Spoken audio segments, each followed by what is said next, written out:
नमस्कार दोस्तों, मैं Saurabh Thackeray world war one की इस कहानी की श्रृंखला में आपका स्वागत करता हूँ।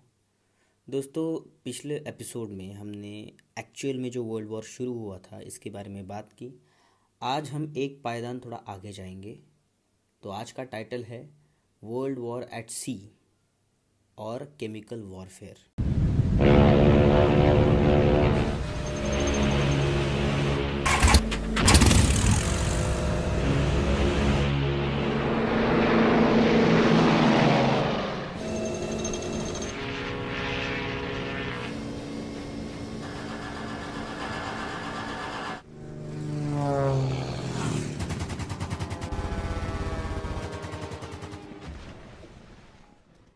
तो दोस्तों, मॉडर्नाइजेशन अपनी चरम सीमा पे था। उसके वजह से नेवल वॉरफेयर, जो समुद्र में जो शिप्स और सबमरीन लेके जो वॉरफेयर जो विकसित हुआ वर्ल्ड वॉर वन में, वो बहुत ही खतरनाक और बहुत ही बड़े पैमाने पे था। और साथ में ही केमिकल वेपन्स का भी यूज़ हुआ। तो दोस्तों, बैटल ऑफ मान के बाद कुछ वक्त बाद ब्रिटेन भी एक्टिवली लड़ाई में कूद पड़ा, क्योंकि तब बेल्जियम एक न्यूट्रल कंट्री थी और जर्मनी ने वहाँ पे अटैक किया क्योंकि उनको फ्रांस को पीछे से घेरना था। जब ये ब्रिटेन ने जब देखा तो ब्रिटेन एक्चुअल वॉरफेयर में कूद पड़ा। और फिर बाद में ब्रिटेन और जर्मनी की नेवल बैटल भी शुरू हो गई।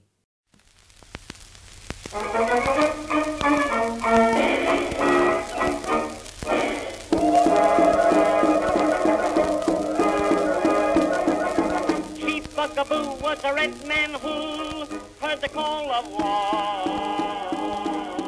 Swift to the tent of his love he went, sighing for his little Indian on the company. उस समय ब्रिटेन दुनिया में नेवी फोर्स में सबसे आगे था। नेवल वॉरफेयर में, समुद्र युद्ध में वो सबसे आगे था। सबसे ताकतवर नेवी ब्रिटेन के पास थी। और 28 अगस्त 1914 के दिन ब्रिटेन ने 3 जर्मन वॉरशिप्स को डुबा के फर्स्ट नेवल वॉर जीत ली। उसका बदला चुकाने के लिए जर्मनी ने टॉर्पीडो नाम की सबमरीन पनडुब्बी जो है वो समुद्र में उतारी। 5 सितंबर 1914 के दिन जर्मनी ने ब्रिटेन पर हमला करके ब्रिटेन की पायथ फाइंडर नाम की जो शिप है उसको डुबा के ब्रिटेन को सब ओर से घेर कर वॉर जोन डिक्लेयर करते हुए सभी कार्गो शिप जो ब्रिटेन के पास आ रही थी उसे डुबाना शुरू कर दिया। जर्मनी की ये स्ट्रैटेजी थी कि जो भी कार्गो शिप जो जो फूड लेके आ रही है, हथियार लेके आ रही है, या फिर कोई भी बेसिक नीड जो एक कंट्री को लगती है वो लेके आ रही है, वो कार्गो शिप्स को वो डुबाता था, जिससे कि ब्रिटेन अकेला पड़े और ब्रिटेन के पास ज़्यादा बेसिक नीड्स ना हो और ब्रिटेन अपने आप सरेंडर कर ले। ब्रिटेन एक आइलैंड होने के कारण मैक्सिमम जो ट्रेड है वो शिप से होता था। और जर्मनी ने जब पूरे ओर से घेर कर उसे वॉर जोन डिक्लेयर किया तो ब्रिटेन को जो बेसिक नीड है, किसी भी कंट्री को कुछ बेसिक नीड्स रहते जैसे खाना, पानी या फिर अलग अलग चीज़ें, प्रोडक्ट्स, वो मिलना ब्रिटेन को बंद हो गया और उसके आसार ब्रिटेन में दिखने लगे।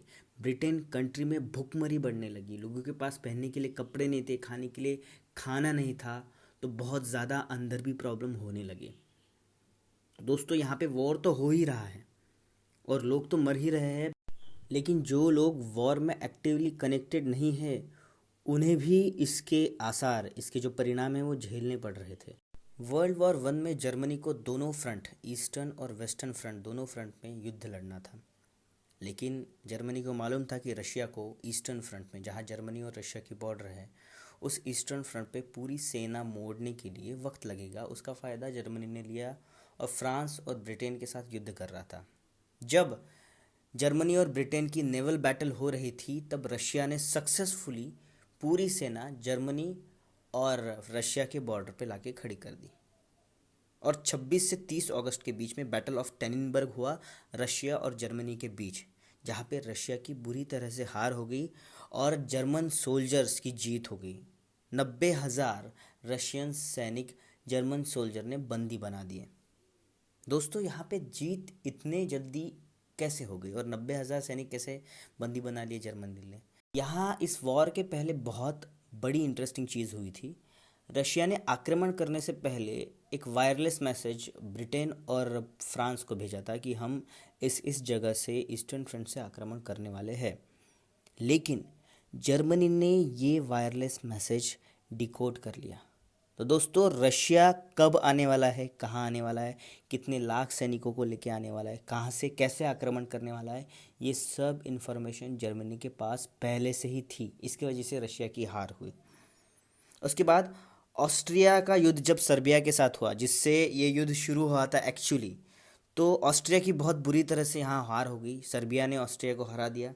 ऑस्ट्रिया और सर्बिया के युद्ध के बाद जब ऑस्ट्रिया की हार हुई तो ऑस्ट्रिया और रशिया का भी युद्ध हुआ और ऑस्ट्रिया की इस युद्ध में बुरी तरह से हार हुई। रशिया ने 3 लाख ऑस्ट्रियन सोल्जर को कैप्चर कर दिया, बंदी बना लिया और ऑस्ट्रिया हंगेरी एम्पायर के कई सारे शहरों को कब्जा कर लिया। उसके बाद ऑटोमन एम्पायर भी एक्टिवली युद्ध में कूद पड़ा। उसने अपने सैन्य को मोबिलाइज करना शुरू कर दिया। अप्रैल 22 अप्रैल 1915 के दौरान बैटल ऑफ वाइप्रेस हुआ।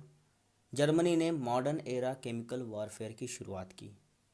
क्लोरीन गैस का अटैक, 5000 फ्रेंच और अल्जीरियन सैनिक मारे गए बिना युद्ध लड़े और आखिरकार 13 लाख लोग केमिकल वेपन से अफेक्ट हुए। दोस्तों यहाँ से केमिकल वॉरफेयर शुरू हो गया। केमिकल वॉरफेयर में केमिकल वेपन्स, क्लोरीन गैस का बहुत ज़्यादा यूज़ वर्ल्ड वॉर 1 में हुआ है। केमिकल वॉरफेयर क्या है?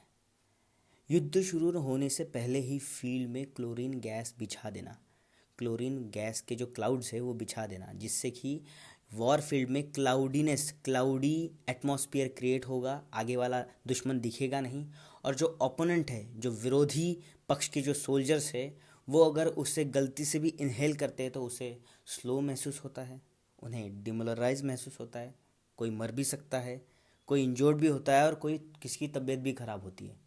केमिकल वॉरफेयर का अल्टीमेट एम ये था कि दुश्मन जो सोल्जर है उनका युद्ध शुरू होने से पहले ही वो हार जाए, उनका मनोबल घट जाए, शस्त्र उठाने से पहले ही उनकी मृत्यु हो।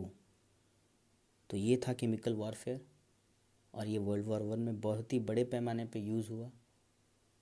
तो दोस्तों ये थी आज की कहानी। अगले पॉडकास्टिंग में इसकी आगे की कहानी। तब तक के लिए खुश रहिए, सेफ रहिए। धन्यवाद।